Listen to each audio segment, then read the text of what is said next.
Okay.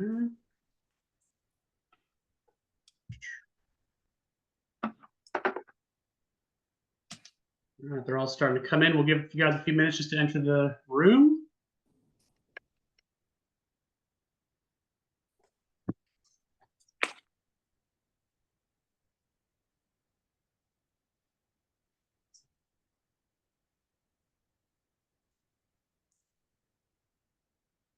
All right.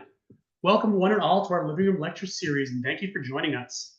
Tonight's presentation is titled Recycling for Death, Coffin Reuse in Ancient Egypt by Dr. Kara Cooney. My name is Adam Neasley, as many of you know, and I am the Public Archaeology Coordinator at the San Diego Archaeological Center. I'm so pleased to see you all here, and I want to thank Dr. Cooney for sharing her time and expertise with us this evening. Before we jump into the lecture, I'd like to share a few upcoming events we'll be hosting in the coming months. On November 9th, come celebrate San Diego Beer Week with the San Diego Archaeological Center and World Beer Cup gold medal winners, Battle Mage Brewing Company, for our second 2024 installation of our Ancient Echoes lecture series, this time entitled 10,000 Years of Beer. From Sumerian hymns to Egyptian tombs to the secret monasteries of old Bavaria, we'll uncover how archaeological findings such as brewing tools and ancient recipes can reveal beer's influence on culture, economy, and social life through history. There is no registration for this event, and the admission is free. Just come on by the tasting room for presentations at 3:30 and 5:30. Lastly, there are two big archaeological events coming up in Southern California. The San Diego County Archaeological Society is once again throwing their annual Ark in the Park event on October 19th at the Los Penasquitos Ranch House from 10 a.m. to 3 p.m. Also, come join us at the Colorado Desert Archaeological Society on November 2nd for Archaeology Day, located in the Anza-Borrego Desert State Park Visitor Center from 9 a.m. to 4 p.m. Prepare for a day of fun for the whole family. So tonight, we will be using the Q&A feature, and you can find it in your Zoom control panel. Feel free to submit questions at any time, and they will be answered at the end of the presentation during the moderated Q&A. So at this point, I am very pleased to introduce Dr. Kara Cooney. Dr. Cooney is a professor of Egyptology at UCLA and chair of the Department of Near Eastern Languages and Culture. Specializing in social history, gender studies, and economies in the ancient world, she received her PhD in Egyptology from Johns Hopkins University. Her popular books include The Woman Who Would Be King, Hatshepsut's Rise to Power in Ancient Egypt, When Women Ruled the World, 6 Queens of Egypt, and The Good Kings, Absolute Power in Ancient Egypt and the Modern World. Her latest books include Ancient Egyptian Society, Challenging Assumptions, Exploring Approaches, and her brand new release, Recycling for Death, Coffin Reuse in Ancient Egypt and the Theban Royal Caches. It is now my absolute honor to introduce to you Dr. Kara Cooney. Thank you, Adam. Thank you, everyone at the museum, for welcoming me. And let's jump in. But before I do, I just got this in the mail 2 days ago, and it's so cool to hold. And I think this is the first audience I've ever shown it to. So you can consider this an informal little book launch, but don't tell American University Cairo Press because they have their own plan. So, but we'll, it's okay. I've talked about these things before, and it's good. The book is probably $250,000 worth of research funds and grants. Took me 10 years from the grant writing to publication. And I put a large sum of my own research money into it as a subvention to try to make the book affordable. It's 500 some pages, and it has 980 photographs. I had to do all of the InDesign and the layout in-house because it's such a complicated number of pictures. No one could ask an editor to lay out 980 photos, including me. So I did that with graduate students, one in particular, Kylie Thompson, and I am very grateful for her for laying all of that out. They only printed 1,250 copies of this book. And so if you're really interested in coffins and coffin reuse, I would encourage you to get going on that, because I think the first print run is going to be gone, sold out soon, which is kind of crazy because it's an academic book nonetheless, right? And but it's, yeah, there's 1,250. I don't know if there'll be a second printing. Academic books generally don't make a whole lot of money. Let's see about this one. So you'll notice that I have an iPad, and my iPad does fancy things when my Italian American side comes out and I gesticulate, but you can just ignore that. And let's jump in. And the title of the book is Recycling for Death. which I think you get, coffin reuse and all of that. But what I want to focus on here today are 4 particular coffins that were made for kings and that were reused for kings. And we'll look at those in more detail, because if I try to throw all 64 coffins at you, it's too overwhelming for anybody. And we'll all have hurt heads and minds after this. So let's move along to the larger context of this place where these royal coffins are from, and what this work looked like for me. So there is a place called Dir al-Bahri, and if any of you have been to Egypt, you will know it as the place where Hatshepsut's Temple of Millions of Years is located. It's a triple tiered temple that is nestled into this ginormous bay of cliffs. And it is a bay of cliffs sacred to the goddess Hathor. And up in the top left corner, as you see, is a tomb that was probably made in the 18th dynasty, but was then reused in the late 20th and early 21st, and then the early 22nd dynasties, as a place to cache coffins that had run their course, the use of which no one needed anymore. So the whole area shows a lot of reuse of space, reuse of things, reuse even of mummified bodies, which is pretty cool. So this is me in the Cairo Museum at Tahrir Square, where these coffins, most of these coffins, or all of these coffins, were located. No, most. Masaharta was in Luxor, but these coffins were located in the Cairo Museum at Tahrir.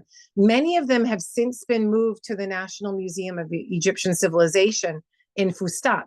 And so you will visit the royal coffins in Fustat, but the priestly coffins are still here in Tahrir. And this is the coffin of Mat Kara, which is this one here on the cover. And that's a very big piece that we were able to take out of the case and look at in a very complete fashion. And that's my husband, Remy Hiramoto, there doing the photographing. Former graduate student, Dr. Carrie Arbuckle, is there leaning over. She's a coffin and wood specialist, craft specialist of these coffin pieces. Now, let's break this up into a case study of 4 different pieces. And the first one is a king named Sekenenre Tao. And it's a complicated name. I don't need you to worry too much about that. But it's an early New Kingdom king. In fact, this is one of the founders of what we Egyptologists call the New Kingdom. The New Kingdom is comprised of the 17th, 18th, 19th, and 20th dynasties, 4 dynasties overall. And the New Kingdom rose up after a time period of great upheaval, of the Hyksos interregnum, you might call it, a time period of decentralization and multiple different rulers in different parts of Egypt. And it was a group of warriors, of warlords, if you like, from the city of Thebes, from Upper Egypt, from the south, who banded together, created an army from all of these different Upper Egyptian elites and the men who worked under them, who were able to expel, as they put it, these rulers of foreign lands, these Semitic leaders, these men who had founded a base of power at what is now known as Tel el-Daba, the ancient Avaris. And this man, Sekenenre Tao, if you are lucky enough to go to the National Museum of Egyptian Civilization and view his mummy up close and personal, you will see that this man was killed as a warrior, died arguably on the battlefield because his head has an axe strike into the skull. So you can see that he actually died as a warrior, and he was buried as a king. But it's not quite so simple, because this coffin, if you look more clearly, and I'm going to zoom in a little bit, I have more slides to come, so we'll zoom into the face, but let me zoom into this body a little bit. And you can see that there is actually still some gilding left on the coffin, on the figure of a goddess. Here we have a cobra goddess on the chest, and there is some gilding left, but you can see, look at all of the chisel marks. You see the stripping of this coffin, that this coffin was made for a king. Look at the headdress. Look at the Nemi's headdress that we're showing here. That's a king's headdress. And yet all of the finishing of this piece has been removed. So we get an understanding that, one, this king of Sekenenre Tao, as his body was found, it was deposited in this cache in only one coffin. which is really strange. It's not something you would expect for a king. Think of the burial of Tutankhamun. He's buried in 9 layers of protection by comparison. 3 nesting coffins, an innermost one of solid gold. He has a mask on, and then there's a sarcophagus of stone, and then 4 gilded wooden shrines to create 9 layers of protection over the body of Tutankhamun. Second Enrei-Tao's reign was not as wealthy as Tutankhamen's. He hadn't pulled all of that power back to a centralized kingship yet. He died as a warrior on the battlefield.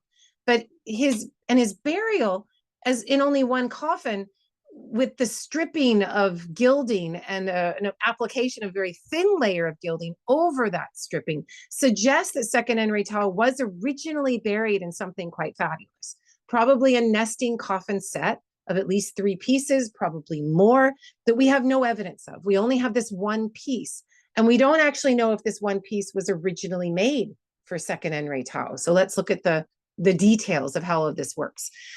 I do a very careful up-close examination of all of these coffins, and if I may, a lot of the my mic went out a little bit. Hold on, I shouldn't grab the big book. It's going to make everything go wrong. Can you hear me still? Wait. Yes, we can hear you.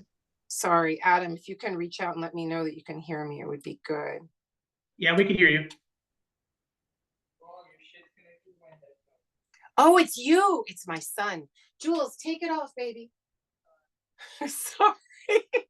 14-year-old in the home. Hold on. Can you undo it? You did? Okay, I'm just going to get rid of the mic entirely.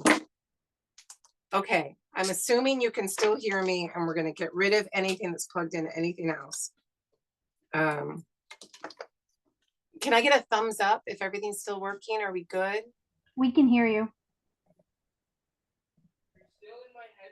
I'm still in your headphones? You have to turn your Bluetooth off and then turn it back on and connect to yourself. Okay, hold on. Oh my goodness. Julian, I'm on a live thing. This is horrible. Turn your Bluetooth. Wait, off. All right, there you go. Okay. Huh. Are we back? Okay. I'm so sorry. Okay. Yeah, 14-year-old in the house. And the sound is okay? We're gonna go. Okay. So I'm putting the book down. It wasn't my book that did it. It was my son hooking up his music. I hope you guys weren't hearing a bunch of rock music. If you were, I do apologize. Okay. So I look at these objects in a very careful way. I'll come in with my microscope if I can, a microscope connected to a computer called a Dino Light. I'll come in with different kinds of color analysis. Infrared is a favorite that I use, but most of what I do is close photography that I then enlarge. So you can see right here on the screen that the eyes have been removed and that we can enlarge this. A little out of focus, it's okay. The ebook, you can enlarge it and it looks beautiful in the ebook, but you get an idea that there was something valuable in these eyes. There was an inlaid eye that was precious, probably made of bronze and some sort of precious glass or something like that. Notice that those eyes have been prized out and the plaster is there remaining. And notice that they've carefully painted over that. They've put blue around those eyes to cover up, in a sense, for what has been taken. So, and while we're on this piece, look at how there's chisel marks all over the face. You can see the chisel marks, how rough the surface is. And then they repainted it with yellow paint. And they put a nice lip line in red around the mouth. So you get an idea that something has happened to this piece. A lot of valuables have been removed. And then to cover up and show their caretaking of this very great ancestor king, they repaint it. They've added yellow, they add some blue, they add some red. Who is doing all of this? So before I jump to the next image, the people who are doing this are almost certainly the high priesthood of Amun, and they are almost certainly doing it. And we have evidence for this. In the beginning of this book, Recycling for Death, talks about all of the textual evidence that we have with the timing that this is happening at the end of the 20th dynasty, as the new kingdom is falling into ruin, as Egypt is beset by what we call the Bronze Age collapse. as all of these sea peoples are buffeting the north and finding their way into Egypt, settling as mercenaries in the north, but in the south as well, finding their way into even the halls of government and into elite positions.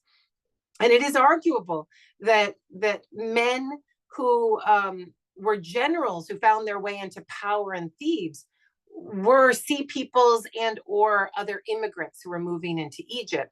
Time periods of upheaval after a time period of global and regional connections mix up a society. And so we're working with a time period that was going through a lot of crisis. And during this crisis, we see that people in power at the end of the New Kingdom decided to use the tombs in the Valley of the Kings as a kind of piggy bank, as a repository of stored wealth that they could then steal for their own use to fund their regime. And these 4 coffins of these 4 kings are useful to help us understand exactly how this was happening and what was happening. And there is data on these coffins to help me prove to you that it was the high priesthood of Amun that was removing this valuable material and replacing these coffin surfaces with paint and other things. So I want you to look carefully at the hole on the forehead. And you can see that there was once a cobra, an erect cobra coming out of the forehead, the goddess protecting the king, and that has been removed. So we should imagine that this was made of some sort of valuable material. Could it have been solid gold? Maybe it was bronze, but it was something. It was something valuable enough that it was removed and all we have is the hole. And then look at how excited I get when you notice that there is blue paint underneath the yellow. These are the kinds of details that I look for. And I see that, and I know that we have 2 instantiations of reuse of this particular piece, that they're removing something, painting it with blue partially and probably some gilding. And they show themselves probably at the end of the 20th dynasty as caretakers of these kings without removing everything. And then a generation or 2 passes and they think, okay, we have those kings that are buried with a whole lot of gold on them. They remove that gold, they repaint it again, show themselves as caretakers of these kings. And we have multiple instantiations of reuse of these kings while at the same time showing themselves as caretakers of these kings themselves. So it's a very interesting thing to witness. These are archaeological objects with a stratigraphy of their own, if you like. And you can see how paint goes over the chisel marks and how there's actually a varnish that's underneath this paint. You can see that black material that's over, that's over and under. Most of it is underneath this yellow paint, indicating that this black material, this varnish, is a ritual material to pour over during some kind of ritual, and then they paint over that. So there's a lot of activity going on. Here I like this because there was once a gilded hawk head that has been completely prized out and removed from the shoulder of the piece. Now, the name of this piece is really, really difficult, but I can tell you that the name of the king, second Enre, was applied over chiseling. So you can see the red arrows are pointing out that chiseling. And if you look at the top left, you can see more clearly how the painted and incised name of the king, second Enre Tao, is applied over that chiseling. So somebody went in, took out the valuable material, and then painted the name back on the king. So annoyingly or fittingly, I cannot tell you if this coffin was originally made for second Enre Tao or not. I can tell you it was originally made for a king. I can tell you it's of a beautiful kind of wood. I can tell you that it was originally very well crafted, though much of the valuable material was stripped away. And I can tell you that whoever reburied him decided that he deserved to be reburied with the respect of a king's coffin. Not all of the kings of Egypt were reburied in king's coffins. In fact, most of them, including Amenhotep I, Amenhotep III, Seti I, were reburied in coffins of nobility, of elites, not king's coffins themselves. Now, if we look at the sides, this is a lovely 18th dynasty coffin, and you can see the modeling of the lower body. You can see that they've actually put the carved 18th dynasty ankle bone on the side of the leg. You see that protrusion coming out there. That's the ankle bone that's carved into the wood to show that the king was actually interred. They're giving all of the body undulations on the underside. And you can also see all of the chiseling. You can see that when this coffin was originally made and the king was originally put into it, they carefully locked it. And that means that you have a mortise, a hole, and a tenon. You put the tenon in it, and then you put a peg through it, and that locks it. Well, that lock was broken, and the plaster that the lock was covered with has been broken away. And you can see another tenon, mortise and tenon lock was sunk next to it. So we actually have two instantiations of reuse of this particular piece. Now, when I look at coffins in museums, and this is just a little note to everyone going to a museum, when you look at a piece in a museum, you see what they want you to see. And by they, I mean the people who are commissioning the piece, the people who are displaying the piece. And in this case, for a coffin, you're not meant to see the inside of a coffin. If there's an open viewing, which the Egyptians may actually have done themselves, showed the mummy to the people and then placed it into the coffin, it's not something that you're meant to dwell on. You're meant to see the outside of the coffin, the perfected and idealized image of the deceased. So when a coffin is opened up, and I'm looking for evidence of reuse, the inside, the part that they're hiding, is the part where I get the most information. And so if you look at this up close, you get to see that there are two mortise and tenon joints in certain areas. So I hope you can see this very clearly, that there's a mortise and tenon that has been sawn through and plastered over, and a new mortise and tenon is sunk right next to it. You see that here as well, and you see that here. And you also see that the case sides, the seams of the coffin are very rough, too rough for a king's coffin. So not only have these case sides been thinned out, but there was probably gilded material on the seams that they've since removed, leaving the edges very unfinished and jagged, and not repainting them, but putting in a resin-like material, that black, thick, shiny black material, which I've written articles about because it's so very interesting. It's this ritual material that protects against insects, is made with beeswax and oils, petroleum even, maybe from the Arabian Peninsula, and also with tree resin. And they mix it all together with heat, cook it all together, and it creates this viscous liquid that they then pour over the body. And you can see that it's coated the entire inside of this coffin. It's a very expensive material made of imported materials. And they have applied this after they did all of this shearing off of gilding. So you can see that there's black over the seams. And that kind of layering is what I'm looking for in these coffins, which is pretty interesting. So this piece here, look at how I'm going to get on those sides. You can see how the black goes over the cut seam. That's the kind of detail that I'm looking for. I hope that you go into museums and you never look at an object the same way again. I hope that you go into a museum and you very carefully look at the craftsmanship, how the ancient peoples or whoever are creating a particular object, what might have been removed from it, because no object has one moment in time as a creation. And very, very important objects, usually those that find their way into a museum, have years of use. In these cases, these objects have generations of use. This is a 17th dynasty coffin.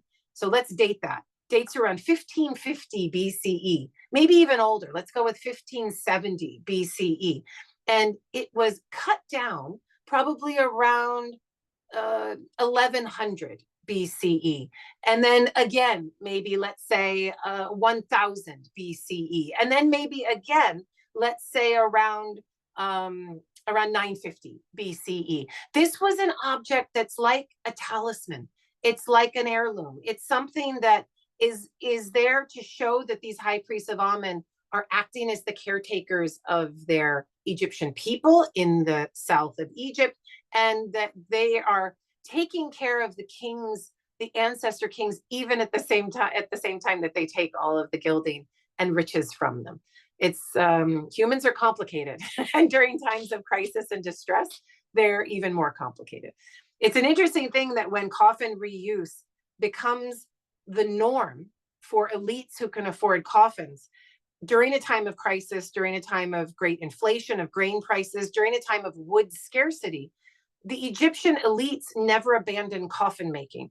Instead, they turned to coffin reuse and made sure that they were buried with nested coffin sets to show their power and their separation from the rest of Egyptian society. It was that important, this kind of mummification and this kind of deposition within a coffin. And while they were doing that for their own dead at the end of the 20th into the 21st dynasty, they had to do it for their ancestor kings as well. And coffin reuse comes along for the ride.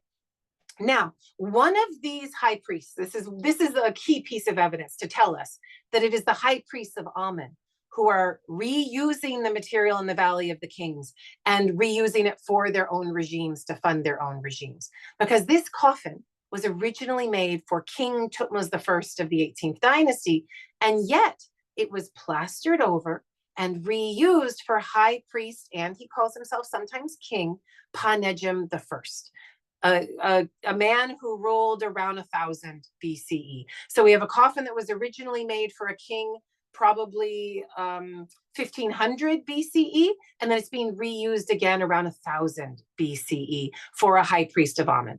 I want you to think in your minds for a moment of all that we know about the Valley of the Kings, an overwhelming archaeological site where the tomb of Tutankhamun was found. In that same place, kings like Ramses II, Amenhotep III, Seti I, Thutmose III, we'll see him in a moment. All of these kings with extraordinary riches were buried there. And as the situation really devolved in Egypt regionally, these high priests who took over a decentralized Egypt, just ruling the south, decided we need to go into this place. We need to open these tombs systematically. We need to use all of our know-how and our military organization to pull these tombs out of the ground and to recommodify them, reuse them. But at the same time that we're doing this, we have to be hush-hush about it. We can't tell everyone that we're doing this. They'll come after us. And we need to show our people and the other priests how much we're caretaking for them. And sometimes we will also use their coffins for ourselves. So this piece here is so very interesting because you can see that there's 2 layers of decoration on it. So let me zoom in on this circle. And you can see for Thutmose I, he actually had a striped headdress, which is something you might imagine for Tutankhamun, right? That striped headdress, except these are going laterally, not, they're going vertically, not laterally. It's the headdress of a god, if you like. His were inlaid, and they would have been inlaid maybe with the same kinds of glass bars that you see on the mask of Tutankhamun, the mask and the inner coffin of Tutankhamun. This was plastered over and painted instead of the glass bars, because I guess Panejim doesn't have the ability to make that much glass. He has some glass over here, but he doesn't include the glass bars on the striping of his headdress. But you can see the stratigraphy with 2 layers, which is an extraordinary thing to see that this high priest of Amen is actually taking the coffin made for a king and reusing it for himself.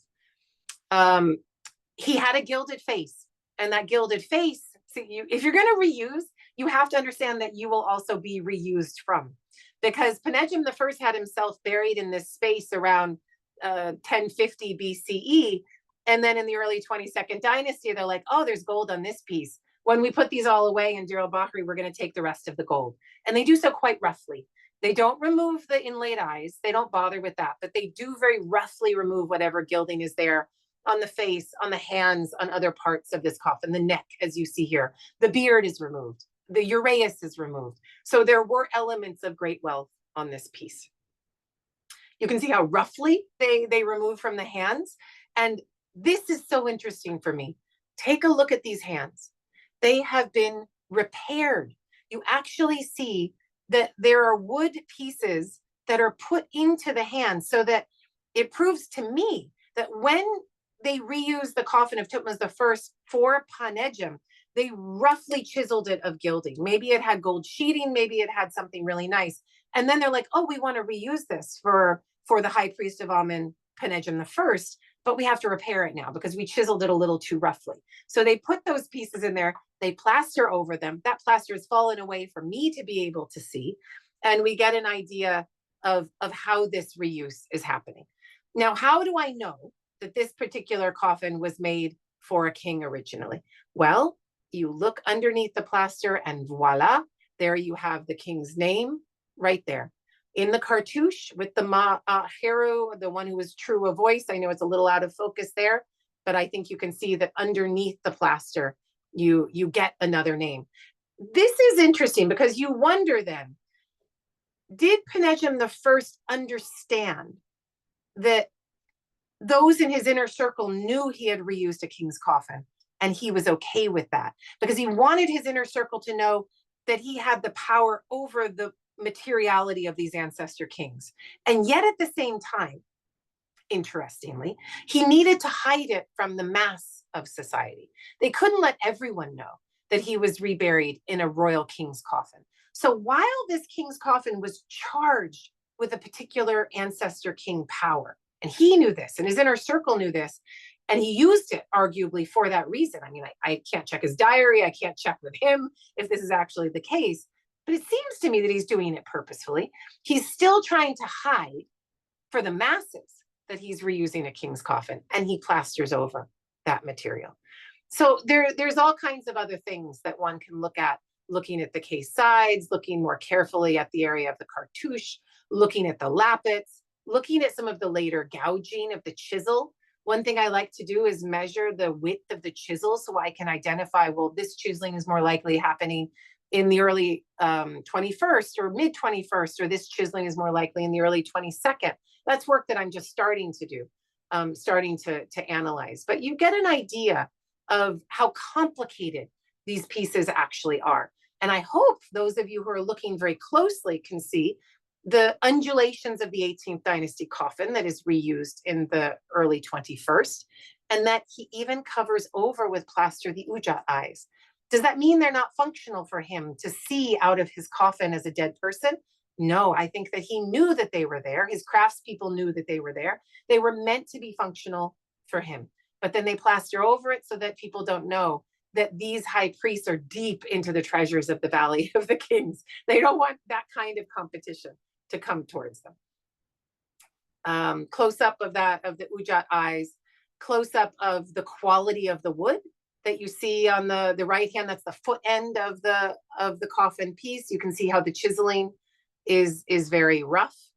And now you can get an idea too of the double mortise and tenon joints, so that you understand that this coffin too was opened and closed multiple times. So we have a situation in which a king's coffin set, triple coffin set, with all of the things, the accoutrement that come with it, a mummy mask, a sarcophagus, the shrines that go around it, those are all pulled out by the high priesthood of Amun. They're gone. They're gone. They've been recommodified. We do not have them in the archaeological record. All we have is this one coffin piece that belonged to Thutmose I. The rest of his burial installation is gone. But we realize that this coffin was one of a set, that it was much thicker on the coffin sides. You can see how uneven those coffin sides are. You can see that this interior was repainted and given that nice black varnish for Thutmose I. And we can imagine then with our imagination what the original nesting coffin set of Thutmose I would possibly have looked like. This is all we have to work with. It's an amazing thing that we have this at all, right? You don't have the coffins of the kings of the Giza Plateau, for instance. We don't have the coffins of the kings of the Middle Kingdom, but we do have many coffins of the kings of the New Kingdom, 4 to be precise. Then that's, not including Tutankhamun, and that's better than nothing. That's something, right? Now, my favorite piece is this coffin of Thutmose III, because it really gives you an idea of the kind of importance these kings had for the high priesthood. That in some ways, these ancestor kings were kind of like, well, let me channel this for you. I think this is a good pop culture reference and biblical reference for all of you. Think of watching the first Raiders of the Lost Ark, and you have the FBI guys and Indiana Jones, talking about what the Ark of the Covenant means. And there's that moment where they open the book and Indiana Jones goes, "Oh, the Ark of the Covenant." Actually, it's his friend that says this, that the one who holds the Ark of the Covenant before the army is invincible, right? It seems that the high priesthood of Amun believed that if they had the bodies of the kings, the ancestor kings of the new kingdom, and they had the blessing of the ancestor kings through their caretaking of their mummies, not their triple coffin sets, because they couldn't afford to keep them. They needed that to fund their regime. But if they kept them safe, then they would have their blessing. They needed these kings on their side. And they didn't need all of the kings on their side. They needed particular kings on their side. They wanted the kings whom they respected on their side. Kings like Second Enrei Tao, that warrior king. Now my son is drumming. Hold on. I'll be right back to tell him to stop drumming. I'm sorry. Jules, stop drumming. Thank you. Okay, I yelled at it. Oh my goodness, you guys, please all channel for those of you that have teenagers in your home and pray for me. Okay, so so Coffin of Tutmosis III. Let's jump into detail here. Let's look at the face first. So look at my helpful circles, right? These are my notes. This is from my notes. It's not from the book, and you get an idea of how I work when I'm in the field. I use this program called Notability, which puts text and image together. And so I can take a picture with my iPad, put it on there and circle things and make little captions and really have a visual and textual dialogue with myself going at the same time. And then I transform these notes into the book that I showed you. And it takes years and years and years and years, but the book is out and I'm so thrilled. But I hope you can see, dude, Sorry, Barbara. I hope the local color is exciting for people. I'm so sorry. So I hope you can see that we've got little holes with nothing in them, right? And you can see in your mind's eye the coffin set of Tutankhamun and think of what he's holding in his hands. The crook and the flail are missing. And it's no surprise. The crook and the flail were almost certainly made of precious material, might even have been made of solid gold. So the high priest of Amun could say, look, we didn't take anything from this king. Everything's fine. But then when they finally cashed him away, they took it at the last minute. I want you to look carefully at this piece at how it was once gilded.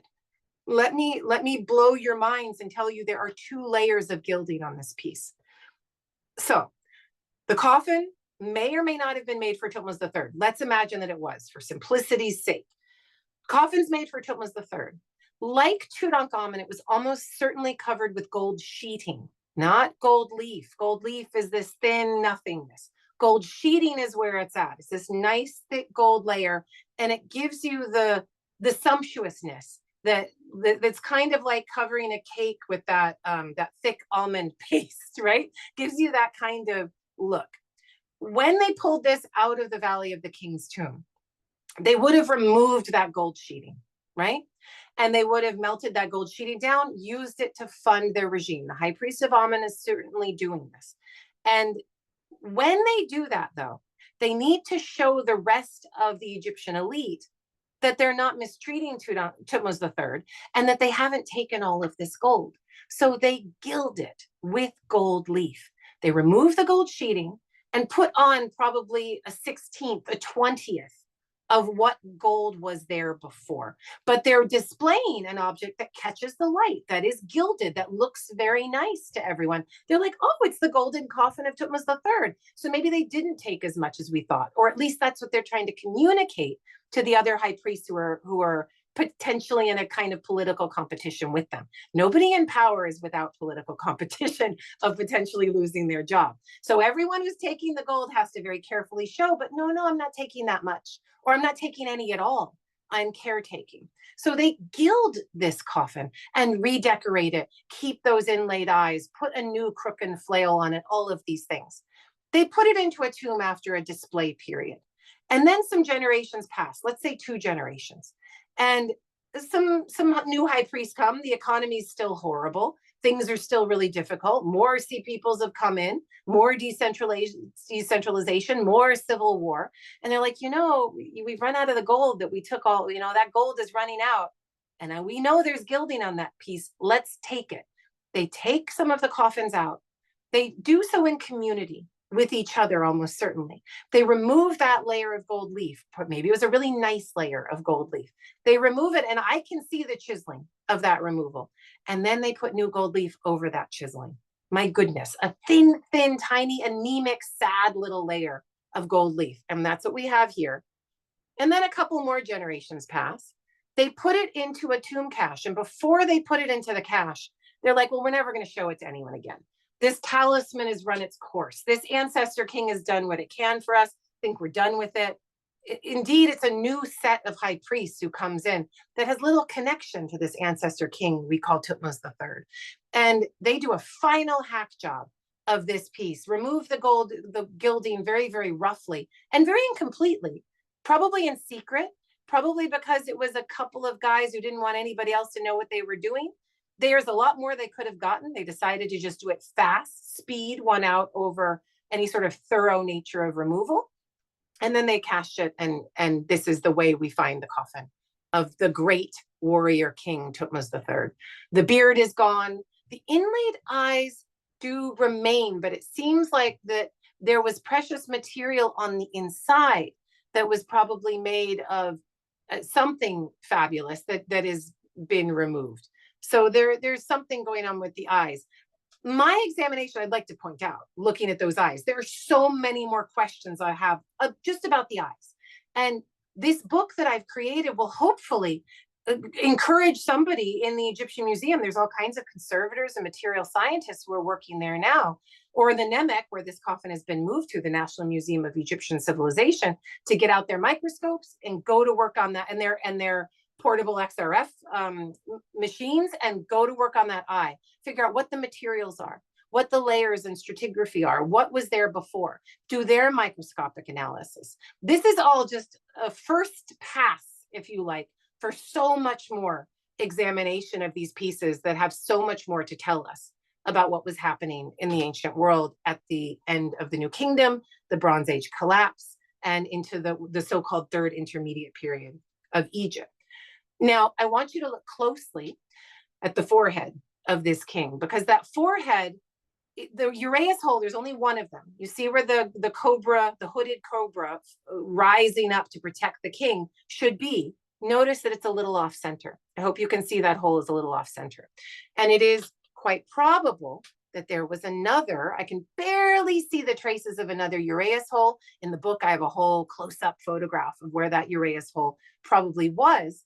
And I suspect that the coffin of Thutmose III, or what the coffin that Thutmose III was reinterred in, had a double uraeus, like Tutankhamun's coffin with the cobra and the vulture, something that we could expect from 18th dynasty royal burials. So super, super interesting. Now, this is my favorite picture in the whole thing. And let me make it a little bit smaller so you can see the entirety. Well, I can only do that. That's fine. Now you can see the interior, and I hope you can see there is text here that has the name of Thutmose III. It's right there. For those of you that may know your hieroglyphs, who knows? There could be somebody in the audience. There's the Men Heper Ray. So we have our Thutmose III and a whole prayer written to this king here. And Egyptologists have looked at this interior and assumed that it was an 18th dynasty interior, that this was the coffin that was originally made for Thutmose III, and that it was decorated for Thutmose III. And it took me to open up this piece, look at it and go, you guys know there's triple mortise and tenons on this piece. If second Enrei Tau had double, this has triple. And let me show you right here on the case. This is the best example of what it is we're looking at. And you get an idea of how over generations, they're taking more and taking more from their ancestor kings until there is nothing left to take, until the coffin itself has, like the giving tree, for those of you who know the Shel Silverstein book, is there as a husk of itself, and it needs to be cached away because there's nothing more that it can give to these people. So when this coffin was originally used for Thutmose III, we can assume that this bottom mortise and tenon join was the one that they were using. And they regild the piece, they put Thutmose III back into this coffin, and then they come in for a pass at the gold. And I must assume there was gilding or gold sheeting on the inside of this piece, because look at how much they're removing from the interior of the sides, almost certainly from the exterior as well.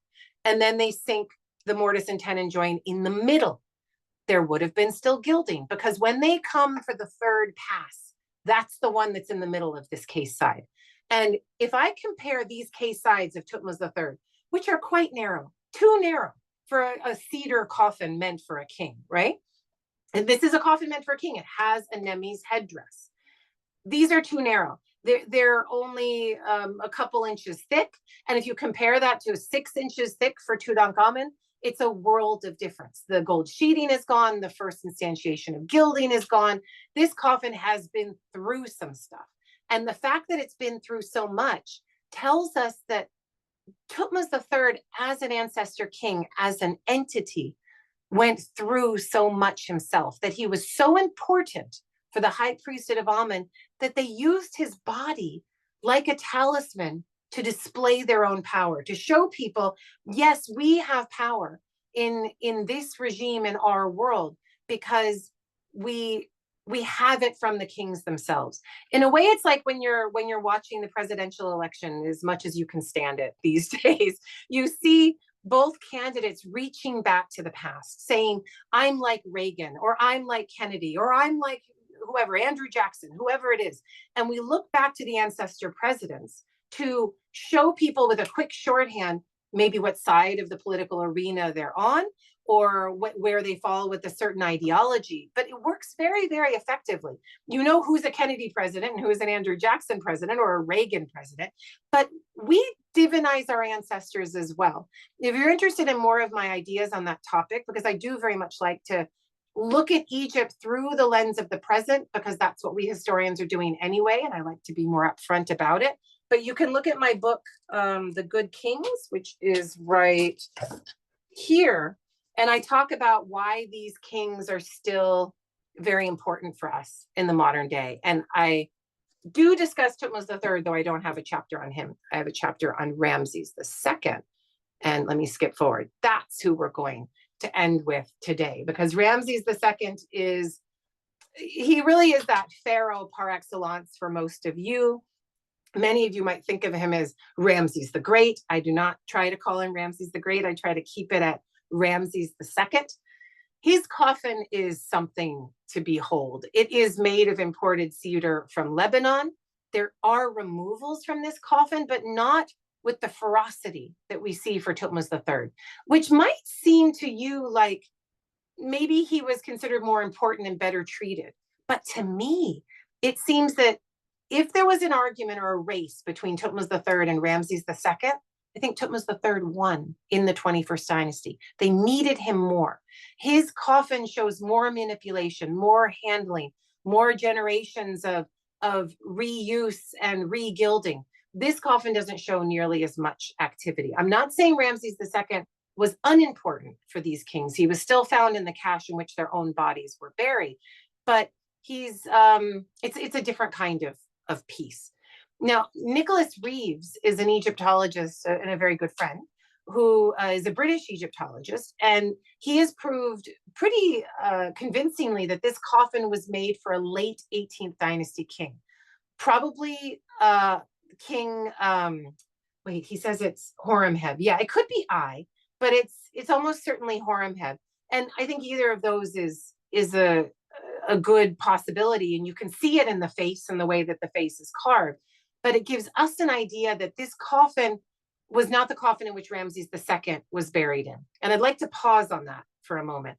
What happened to Ramses II's coffins? Why couldn't he bury? It's because it's obvious looking at the face, for me as a trained Egyptologist, that this is a post-Amarna piece. This is a late 18th dynasty face. Why was Ramses II not buried in his own coffin set? I'd like you to pause here and think in your mind's eye about the coffin set of Tutankhamun. Solid gold inner coffin of 269 pounds. And Tutankhamun was not a very important king, I may remind you. His unimportance is what saved his tomb. His unimportance is what made the high priest of Amun, who are hunting for all of the king's tombs at this time period, miss his tomb. They didn't even remember this Tutankhamun. And yet he has a solid gold coffin of 269 pounds, which means that Ramses II, in my humble opinion, almost certainly had a nesting triple set of golden coffins in which he was buried. If you have solid gold coffins You're not going to get reburied in that in the 21st dynasty with the Bronze Age collapse and the sea peoples coming in and there being a scarcity of wood and inflation of grain and everyone's fighting civil wars. You're going to melt that down. You're going to melt it down. You're going to use it to pay off your mercenaries, to fight your civil wars. You're going to use it for all kinds of things. You are not going to use it to rebury a king, no matter how important that king is. So Ramses II is important, and he gets this beautiful coffin, but he doesn't get his own coffins. That's a bridge too far at this time period of extraordinary scarcity. Now, let's look at it carefully, this beautiful piece. And notice that we have here a new crook and flail placed on the coffin and put little nails put in to attach it. And this crook and flail almost certainly was crafted in the 21st dynasty and given as an ersatz crook and flail, a replacement for what had been lost. This piece was almost certainly covered with gold sheeting. I had all of the grad students who were there working with me at the time. I think we were like 8 of us. I'm like, everybody look for gold leaf anywhere you can on this piece. And we did a full survey, if you like, of this coffin, looking centimeter by centimeter for gold leaf, not a spot, not a bit, nothing. So gold sheeting taken off, and they painted it yellow. They put an ochre orpiment stain over it, though I haven't done an analysis of the paint. That's for somebody else to do. And they redid the coffin in a quick way like that.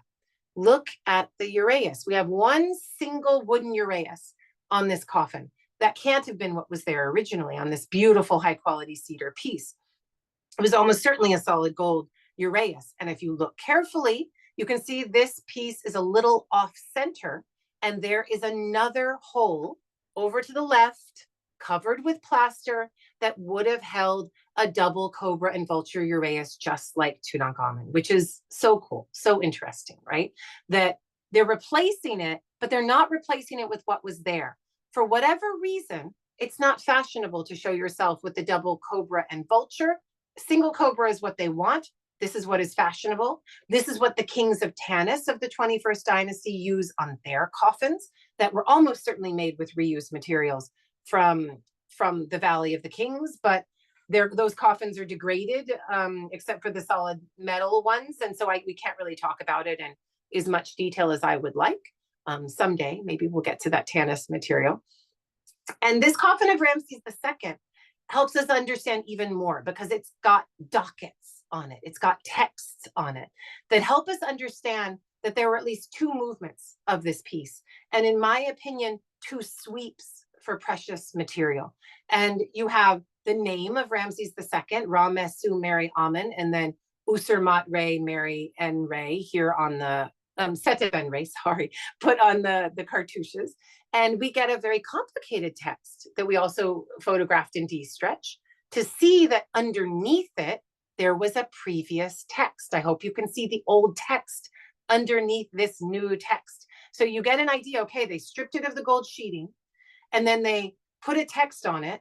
They probably left a little bit of valuables on here. They wiped this away and then they put another new text on it when they moved this piece again. So these kings are being put into coffins that they have to reconsecrate, rename.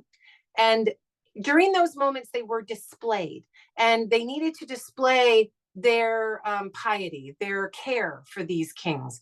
One wonders if the coffin for Ramses II was reburied with gold sheeting instead of gold leaf, because I couldn't find any gold leaf. That's maybe a bridge of hypothesis too far for this material. I didn't put that idea in the book. I'm just telling you that one here and now, but it's an interesting idea.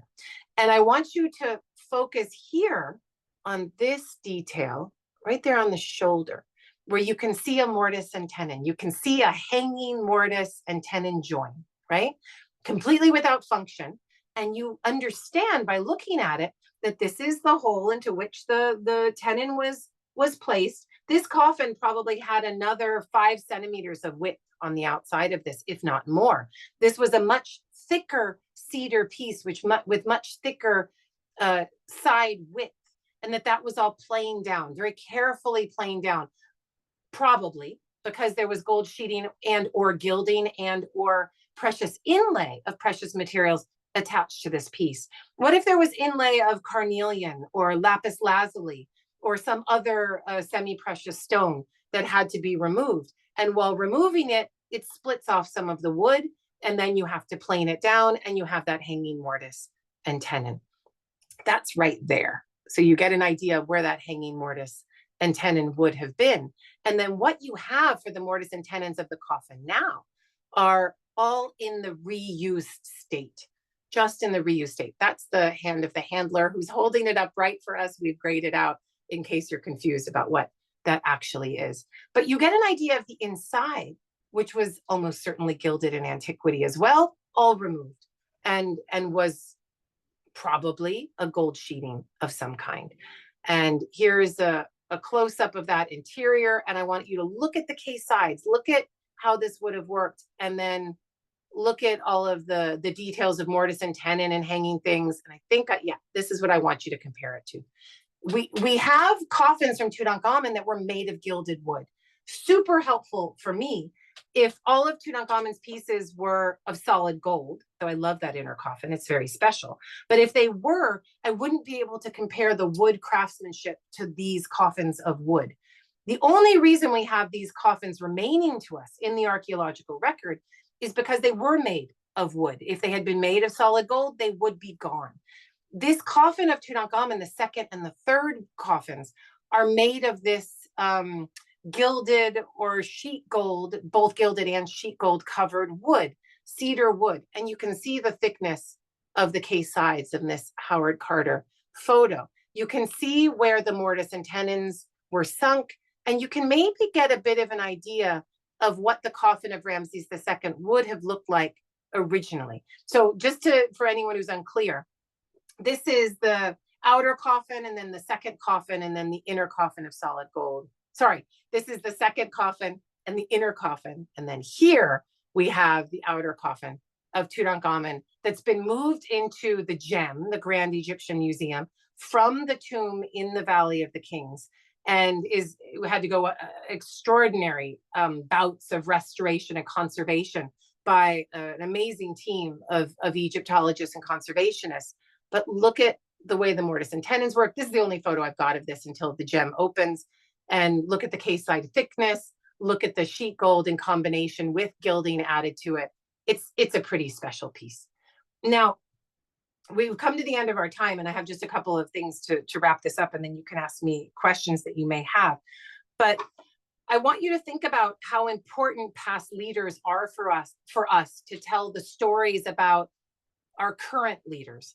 And it's a very interesting thing that this works in Egypt as well, because in 2020, end of 2020 into 21, I don't remember the exact date, when the National Museum of Egyptian Civilization was founded, President Sisi of Egypt had all of the coffins of the royal ancestors with their mummies inside transported in special containers and brought through the streets of Cairo from Tahrir Square to the neighborhood of Fustat. And he had his military positioned alongside, and he bowed to every king as it was brought into the museum. And if that doesn't tell you what the weight of past rule is and how important it is for present rule, I don't know what will.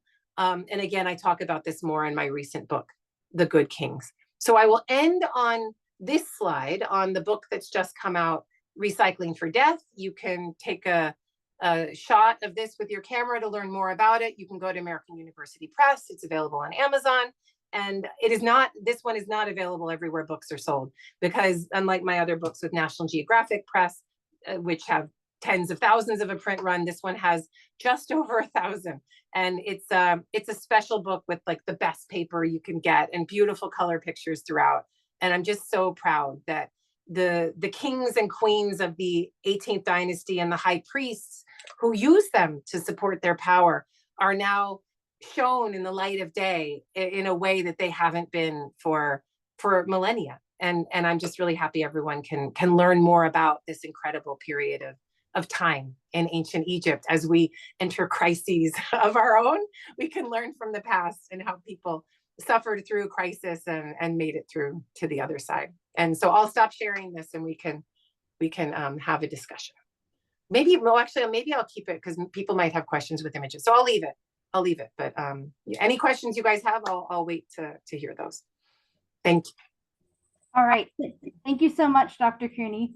My name is Dante Ferenga. I'm the Development and Marketing Director at the San Diego Archaeological Center, and I'll be moderating the Q&A portion of tonight's discussion. Just as a reminder, you can submit your questions using the Q&A feature located on your Zoom control panel, and we will try to answer as many questions as possible. I know we already have a bunch right now, so we may not get to everyone.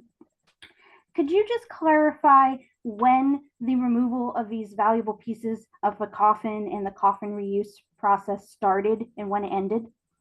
Yeah, it's a complicated question and we don't know with exactitude, but it does start in the 20th dynasty. So if these coffins are made in the 17th, 18th, 19th, and 20th dynasties, the reuse is starting in the 20th. Not in the 19th, as far as I can tell. And then the reuse continues in the 21st and early 22nd. So if the coffins are made from 1570 BC up to, let's say 1200 BC, that's when the New Kingdom royal coffins are being made. The reuse is happening around 1150 onto 950 BCE. So that should give you some dates to hold on to. But as the New Kingdom collapses and you move into the intermediate period that follows.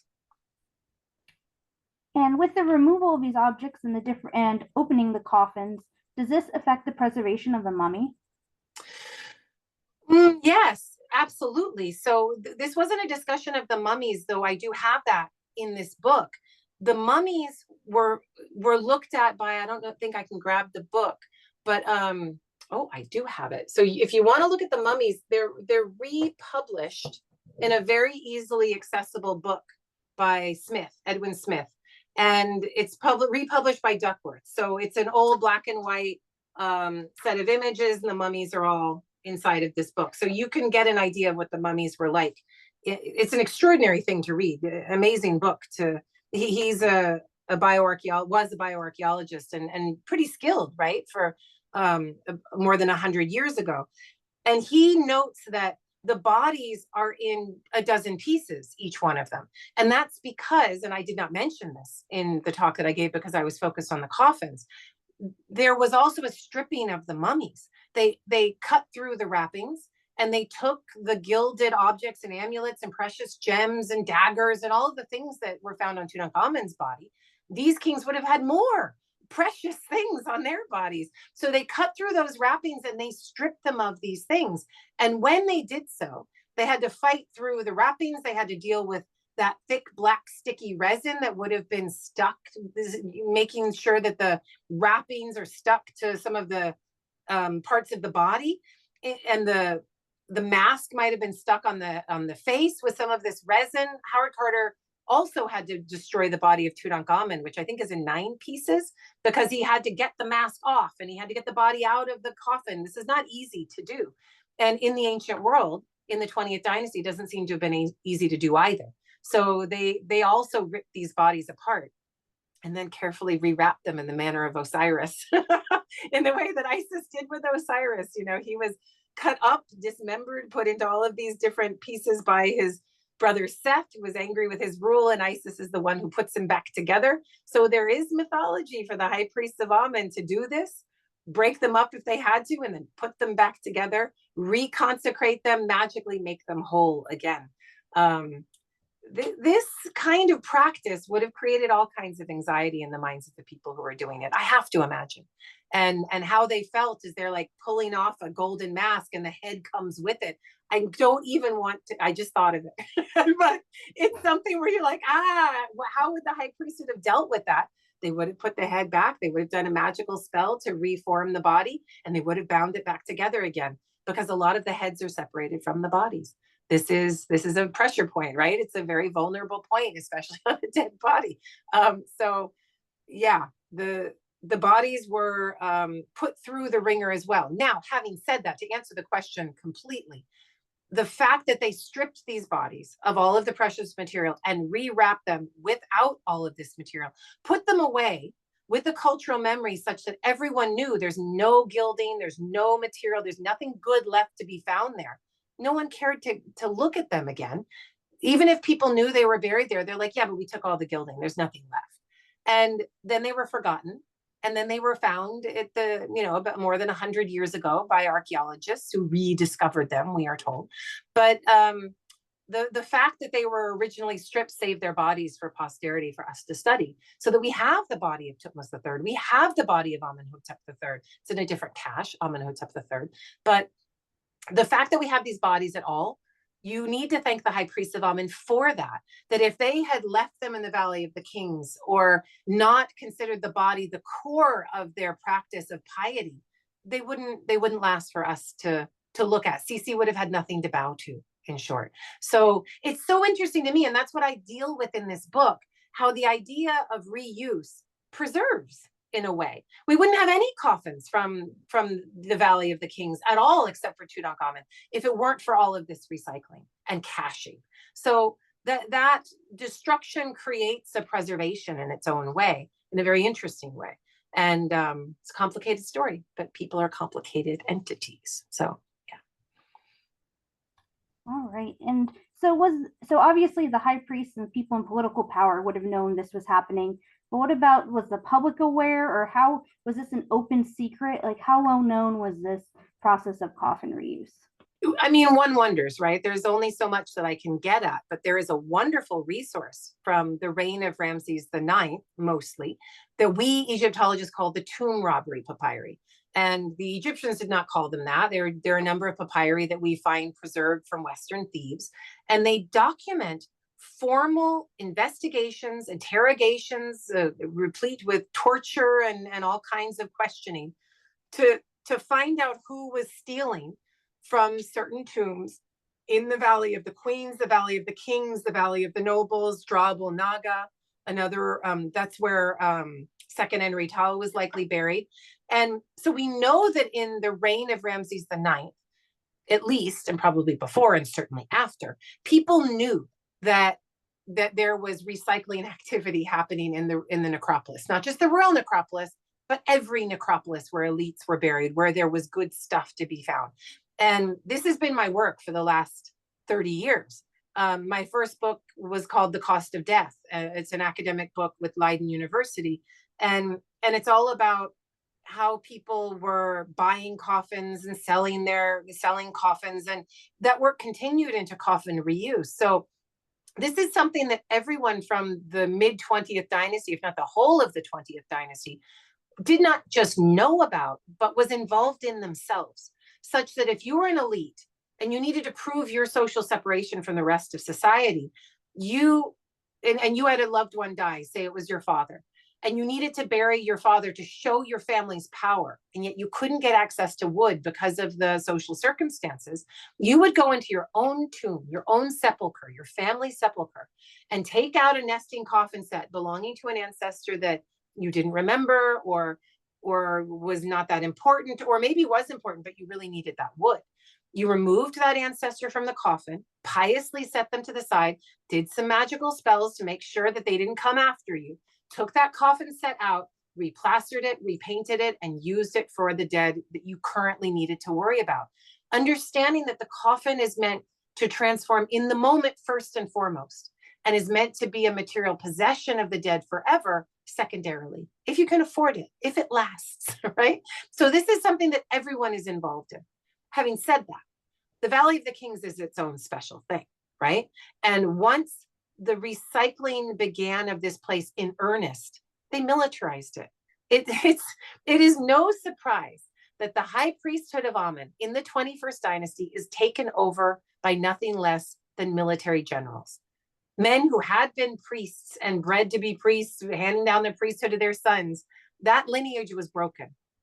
And men who were generals like Pai Ankh and Harihor came into the position, and both of them were generals coming down from the north, being a part of the Civil War, acting in all kinds of ways. They became the next high priests.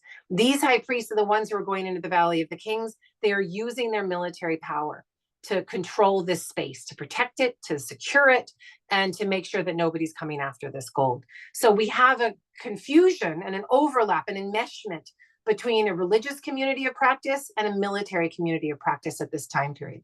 It becomes a militarized theocracy in Thebes, if you like. And it makes a lot of sense to protect what it is they have. They're showing their ideological strength at the same time that they're militarily protecting it. It's such an interesting historical time. Thank you. And what do you have any upcoming projects you're working on? I do. I'm working on another book for National Geographic Books, and that book will appear, I think, in 2 years, she said confidently, and it will be a book about Nefertiti. So that I'm really excited about. And I'm working on a second volume of Recycling for Death. That will take a lot longer than 2 years. These books take so much time. And the second volume of Recycling for Death will not focus on the royal caches, but will instead focus on elite burials. Caches like Bab el-Ghazus, private burial caches, and other non-royal coffins that I've looked at through the last 20 years of my research. So I'm publishing that and writing that, and her name will be on the cover with Kylie Thompson, who was essential to finishing this book. So when we finish that volume, it will be a day to celebrate. So that's great. Yeah. All right. Thank you so much, Dr. Cooney. Thank you. Thanks everyone for coming. And thank you to everyone for attending tonight's Living Room Lecture.